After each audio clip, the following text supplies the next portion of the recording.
Hello and welcome to the NUFC 360 pre-match for the Brighton match. Joining me tonight is Mark. How are you doing, mate? Hi, Alan. I'm well, thank you. How about yourself? Well, a little sleepy, but all right. Excited for the not match. bad. Yeah, good. So big match coming up. After we played Forest, which was, to be honest, pretty easy. What are you expecting again? In terms of Brighton? Yeah, I mean, they obviously pose a much different proposition to what Forest did in the first match of the season. A tougher opponent, no doubt about that. They've got an awful lot more talent in the squad, both individually, but more importantly for me, collectively. They play fantastically well together as a team. I think they are very much the quintessential sum greater than their parts, almost in that regard. They don't have any flashy stars really or anything like that, but what they do have is an amazing team spirit and a lot of cohesion, well drilled. And I think an awful lot of that has to come down to their manager and Graham Potter. So for me, they're going to pose a much sterner test this weekend than we had last weekend. I've heard some people say, I'd be happy to come out of there with a draw. Yeah, I can sort of understand that to a degree, but I don't know about yourself, Alan, but I'm of the mindset now that these are the kind of games we should be trying to win. I know it's away from home, but we really need to be competing with Brighton. And, a draw wouldn't be catastrophic, absolutely. But for me, these are the kind of games we should be able to win. And I have no doubt that Eddie Howe will be thinking the same way. I don't know your thoughts on that. Yeah, I mean, this is the kind of test that we really need to see how we're going to fare this season. Because Brighton, to be honest, they'll probably be where we want to be, top half of the top 10, and if we can beat them, then we'll end up even higher than 8th, 7th, maybe. In my opinion, yeah. If we draw, then we may just be 9th, 10th, that kind of place. So yeah, don't know. Feeling a bit nervous about this one for some reason. Not too sure why. What about you? Yeah, I can't believe it's not on television. Pretty much for that reason. They're two incredibly evenly matched teams. Let's be honest, the best two English managers going up against each other. Nobody tell the FA that because they might finally realise Gareth Southgate should be out of a job. But yeah, I can't for the life of me work out why this isn't on television. I would have thought a neutral would love to watch this match because it should be highly competitive. I think both teams will be game. It's unlikely that either of them are going to have a bad day at the office, I think, touch wood. But yeah, for me, I really can't understand it. When you see some of the games that are selected and this one isn't in it, it just blows my mind. I would have thought that this is the one that a lot of people would be interested in. So that's a surprise and obviously makes it a lot more difficult for us fans to watch it. It's a real shame, really, and it's going to be a stern test, no doubt about it. And obviously keen to get everyone's thoughts on this as well. So if you're in the chat tonight, let us know what you think.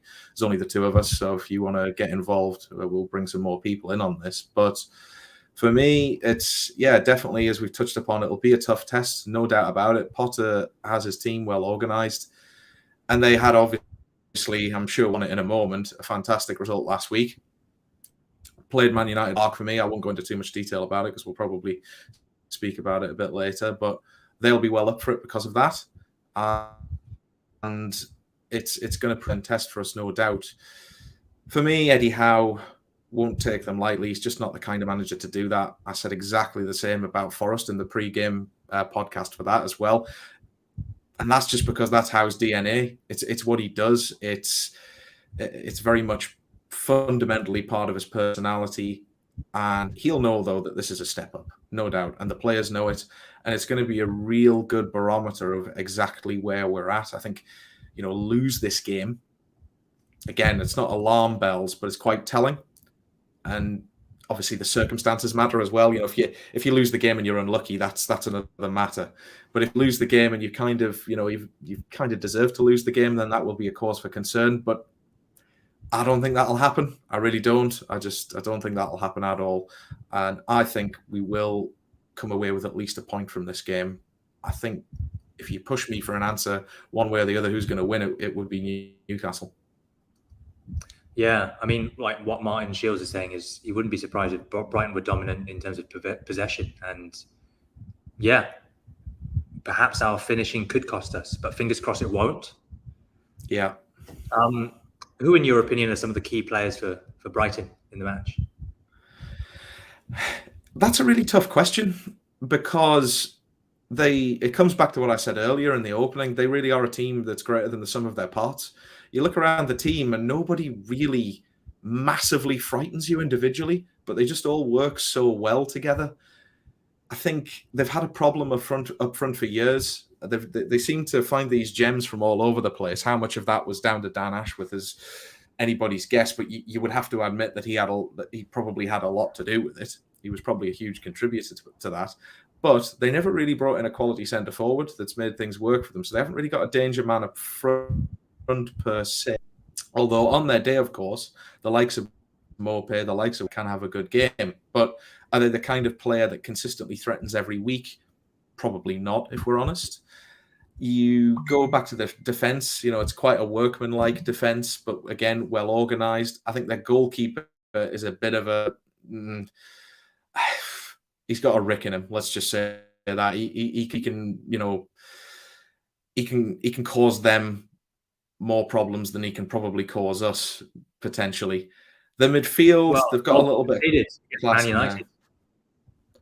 The goal he conceded, absolutely. Is a prime example. Yeah, and that was completely his fault. And he's got previous on that. It's not the first time, let's be honest. And he's got good qualities as a keeper, absolutely. I don't take anything away from him, but he does have that in him. And at this level, that can cost you massively. So if it's a close game, as we're we think both predicting, then that might be what makes the difference, potentially. It's just one of many things.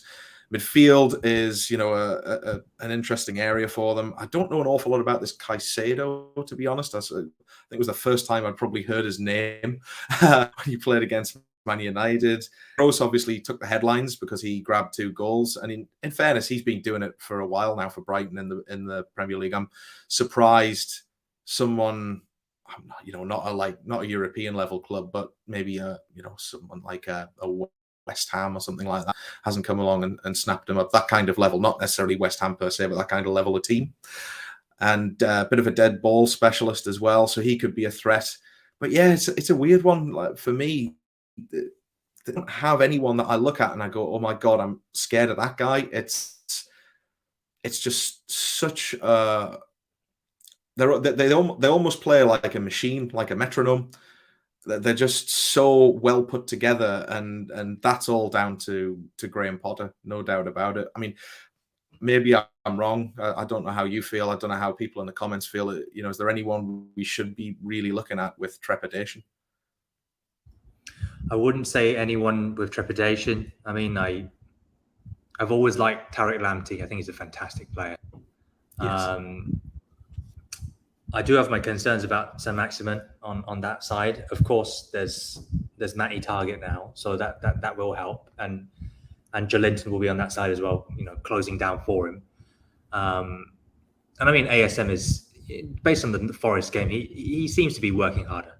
So yes, maybe a bit of hope there. And I was going to ask, actually, I mean, what if Robert Sanchez gets sent off? Are we going to take a shot on goal in the 90th minute with an outfield player or not? Or do you think it'll be a cross into the box? Well, yeah, who knows? I don't know. He's just such a strange character as that Sanchez. I find it hard to believe that they can't find somebody a bit more reliable because they have such a good record in the transfer market. Yeah, I think. Yeah, we'll have to wait and see what happens with him. I just, like I said earlier, things like that, little things where you've got really, 2 teams that are very evenly matched. if he has a mistake in him and it just happens at the right time, that could be the difference maker. Fingers crossed, I suppose. I mean, I'd rather play them off the park and beat them 3-0, but if that's what it takes, then that's fine by me. And we've got Nick Pope. We do. Trending number 10 in the world. Yeah, the new star of Twitter. for reasons that seem to baffle most of Twitter, apart from maybe the odd Newcastle fan. Just waiting for him to come online and say something. Yeah. I can't. I don't know what he must be feeling right now. He must be like, yeah. He's probably got no idea. Yeah. So I mean, Brighton. How did you think they were against Man United? Obviously, they won 2-1, went up 2-0 at first, and then conceded that ridiculous goal created by Sanchez. I mean, how were they for you? I think they were good value for their win. I really think they deserved it. I wasn't surprised in the slightest. If anybody watched our pre-match podcast for the Forest game, and we were talking a little bit more sort of what our expectations are for Newcastle this season and where we might finish, I made feelings on Man United during that pretty clear. I think they're appalling. I really do. I think they're a bang average mid-table side, and that's the new reality. And I think people need to wear it. Between now and the end of the transfer window, that could change because they're rich and they could pull off some great signings. So, it's all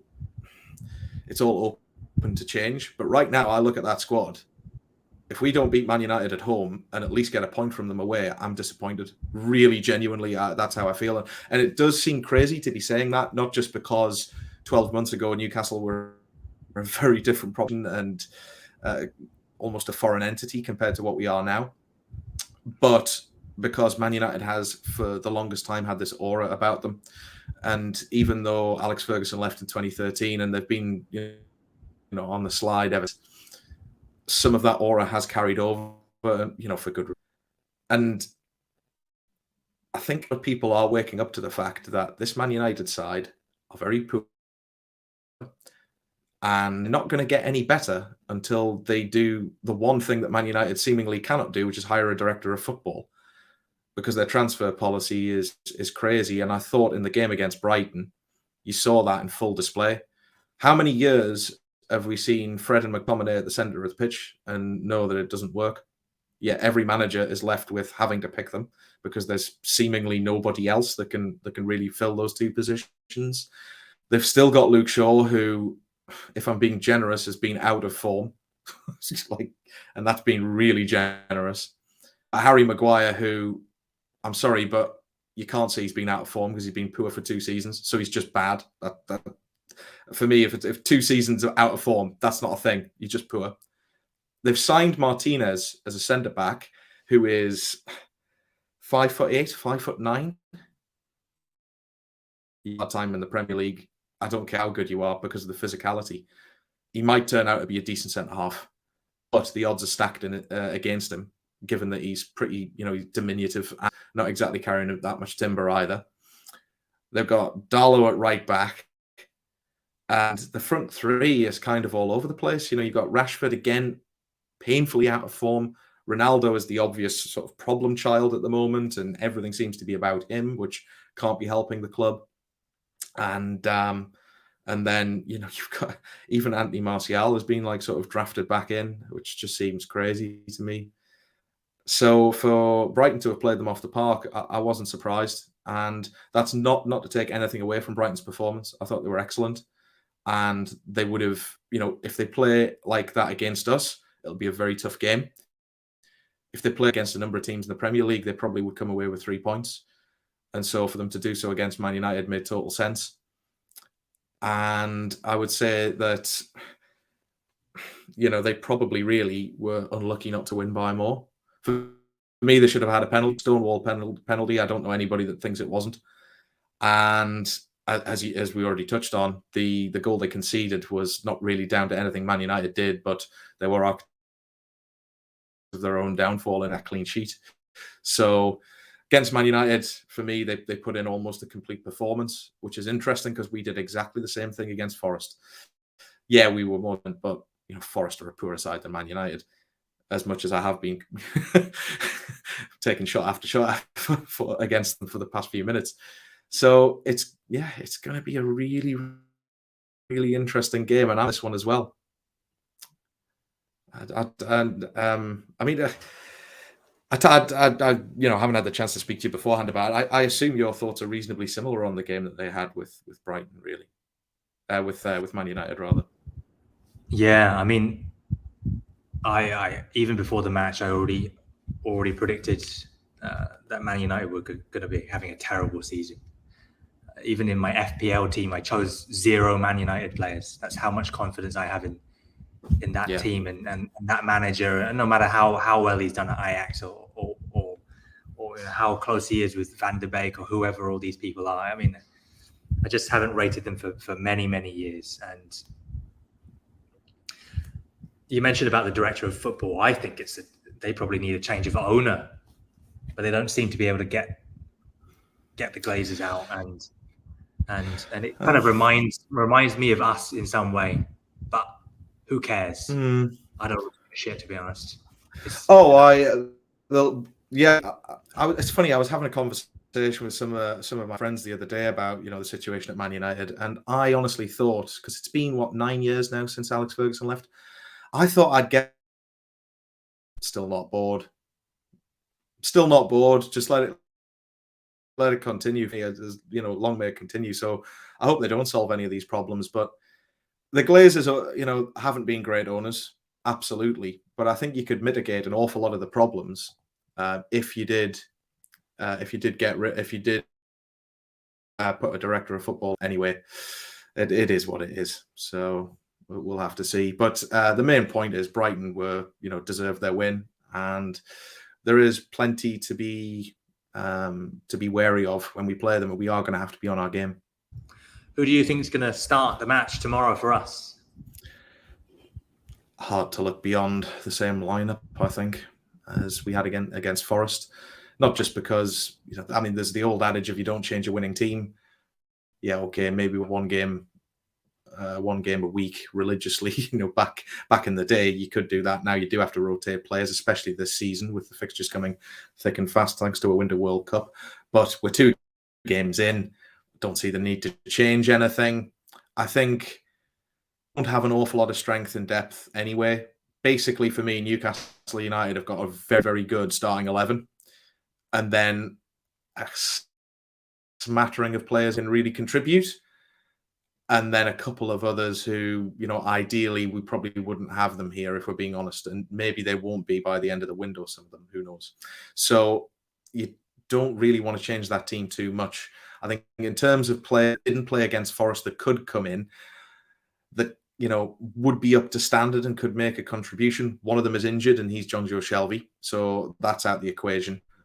Botman, obviously, you could draft in, but what kind of message does that send to Dan Burn or Fabian Schär for whoever drops out for him? So I don't think Howe will touch that. Really, what else are you looking at from the bench outside of that? There's not a huge wealth of talent that you could bring in, and certainly from a tactical standpoint, I think try and impose our game again. I think we'll try and play in a similar way. I don't think it's reasonable to expect us to be as successful as we were against Forest, of course, but we'll probably try and do the same. I think Willock will be there again because I think he had a great game. I don't know. My take on it is I've seen a lot of with Willock. I thought he had a great game, but I've seen a lot of differing opinions, should we say, out there. Some people seem to suggest he wasn't as good as he was cracked up to be, and as maybe sort of not doing the work defensively. But for me, it was just like, well, we had Bruno sitting deep. Joe Linton was destroying everybody. We needed to push people higher up the pitch and break through that final third. So be surprised if that was an instruction from Howe. So I don't see Longstaff coming in for him either. So I think it'll be the same lineup. I assume. Agree with you. Yeah, completely agree with you. And like you mentioned, who would we bring in? Yeah. Longstaff's energy is far higher than Willock, of course, and Will we swap Almiron for Fraser to have that Trippier-Fraser partnership, which was going quite well for a few matches? I don't think Almiron deserves to be dropped yet. Yeah, so I would definitely go for the same team. And you know, what do you think match prediction wise then? Tough one. Real tough one. My heart says 2-0 and my head says about 1-1 or 2-2. And I'm just gonna say to hell with it and follow my heart, and I'll 2-0. I'm just gonna go for it. I hope I'm really thrilled with a 2-0. I think, you know, if we come away with a 2-0 win away from home against a very good Brighton side, that would be absolutely fantastic and would tell us an awful lot about our team and where we're at. So let's dream. Let's dream indeed. All right, Mark. Thanks very much. And to everybody that's joined us tonight, enjoy the match tomorrow. 2-1, we hope. Have you got an opinion, Al, on the side? I mean, part of me is thinking 2-1. I'm also thinking it could be 2-2. Yeah. Yeah, a couple of predictions there in the chat as well. 1-0 win, says Crabsy. Lela with a 2-1, I hope. Yeah, we all hope that. I think that would be, again, a fantastic result. If you scored 2 goals against Brighton, you've done something, because they are quite well organised defensively. And, you know, they like to play, as Eddie Howe calls it, front foot football, similar to us in that regard. But they're also well organised defensively. So very, very similar to us. And I'll come back to it again, like I said at the start of the show. Can't believe it wasn't on TV, because it should be a really entertaining game. Fingers crossed. Fingers crossed. All right, mate. Thanks very much. Pleasure. Thanks. And everybody that's joined us as well, have a great rest of the evening and enjoy the match tomorrow if you're going or listening on the radio or anything. Yeah, enjoy it, everybody. We'll see you next time. See you next time.